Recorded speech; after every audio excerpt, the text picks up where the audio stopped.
Kevin Durant, as he is known to do, occasionally will just come out of nowhere and hop on social media and start dialoguing with the everyday man, the common folk. And I guess Friday night the he went people on that Twitter. clean your house. Yes, that's what we're talking about. I pay well, man. I pay well. But KD got on Twitter Space, and there was actually a discussion, Ephraim, going on about, is Kevin Durant still a top 5 player in the NBA? And KD joined in. And here's one of the things he said. I just think how y'all even look at the game is whack as playoff success. Like you factor in team success when you talking about players. I just think how y'all consume the game is trash. Like, are you good or not? I agree. I mean, some things could be that simple. Are you just good or not? I mean, a lot of people have seen it for a long time, brother, and it's okay. These lists don't really mean nothing anyway. So why you getting so upset about them? All right. Well, there you have it. And look, I think, Ephraim, a lot of people, when you discuss these types of things, who are the best 10 players of all time, who are the best 5 players in the league, the best 10 players, whatever it may be, winning does come into play. One of the arguments that many use for Michael Jordan is that he has 6 championships. He won 6 times, went 6 times, and won 6 times. But I always let people know that is just one aspect of the argument. It is not all about championships, or it'd be over. Bill Russell's it, period. Yep. It wouldn't even be a discussion. The standard. Right. I think LeBron James, who has 4 championships, is better than Kobe, who had 5.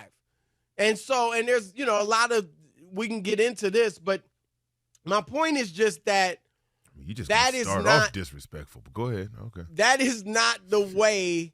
It's just not as simple as, who won the most? Like, that's a simplistic way of arguing it, and I don't know anybody that uses that argument, because I've heard very few people say Bill Russell's the GOAT. And so, but it is, when you talk about the top, the ultra elite, Ephraim, winning does come into play. And if Alex Caruso has 6 rings when he retires, no one's going to say he's better than Hakeem Olajuwon, who had 2. But Right. when you're talking about the ultra elite, one significant way that you can differentiate them is championships. It's not black and white. Like I said, I don't always go with the guy who has the most championships. But that is one factor. And in basketball, where there's only 5 players, if you're that good, then you can impact winning a lot more than you can in baseball and even in football. And so I do think that's why it comes into play. I think KD is being disingenuous when he says that don't even matter. It's just, can you play or not? The way I look at it is, if you take a person who's considered to be one of the top players in the league, in any league, football, basketball, baseball, whatever that is, soccer, when you look at it, how many wins do they equate to? Can you take that person, if you're the top 5 in any of those sports I named, then any team you're on, you can compete with that team. So I look at it like, if you take Kevin Durant and put him on OKC again, or you put him on Toronto, or you put him on the Chicago Bulls, you put him on any of these teams, are they going to make the playoffs? Are they a better team? Right? Because individual style of play, it differs, it varies. Right. You can get buckets, right? You can get buckets, but to be the best player or one of the top players, I need something more than just getting buckets. Right.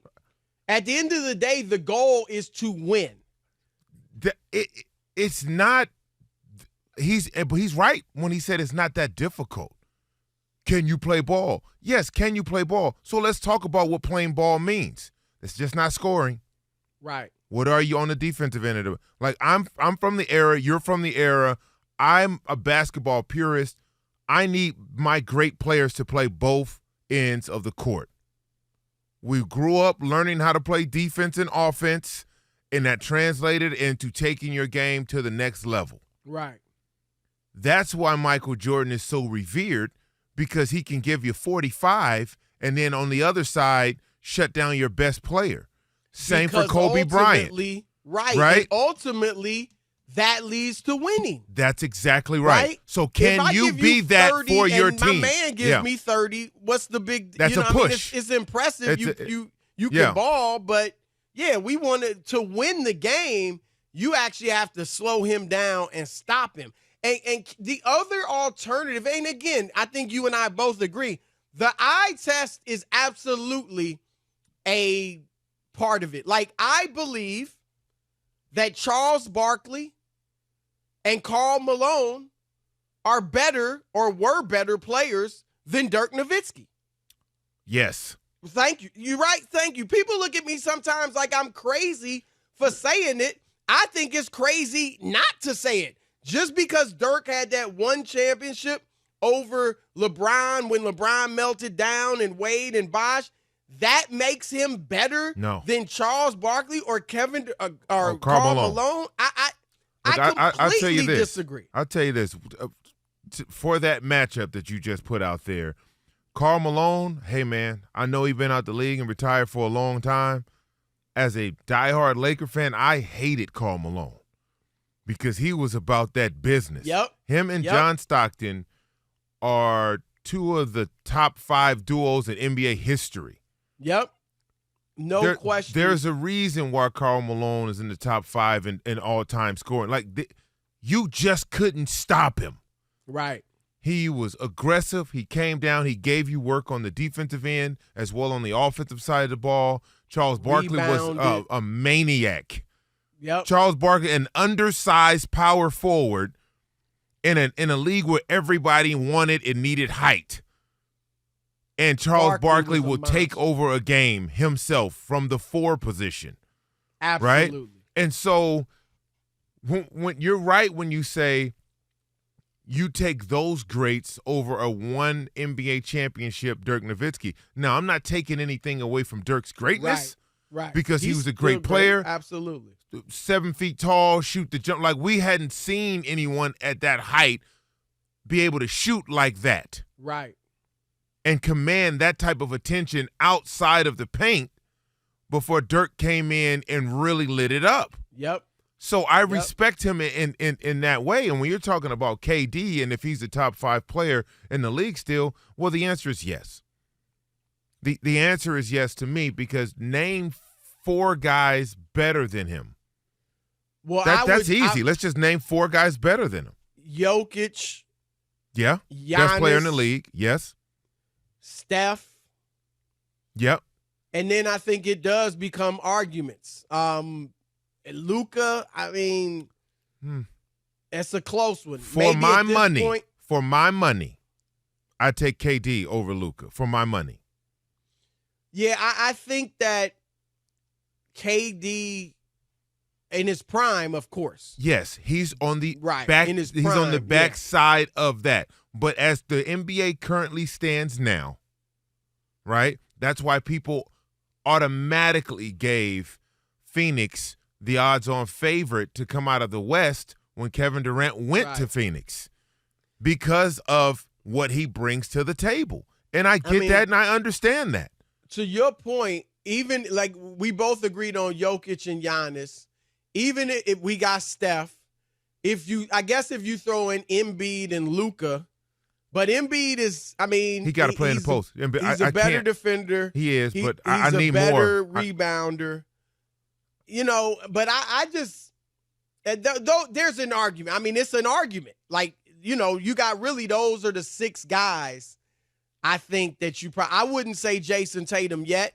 even though I thought Tatum outplayed KD last year in the playoffs, but I wouldn't go him. But one point I wanted to bring up, and we'll get to this in the next segment, Ephraim. If we don't judge, at least incorporate winning, then is KD suggesting that it is only a comparison of skills? Who's got the best skills? That's the best player. Well, that's not We'll get into that basketball, though. next. That's a good discussion right there.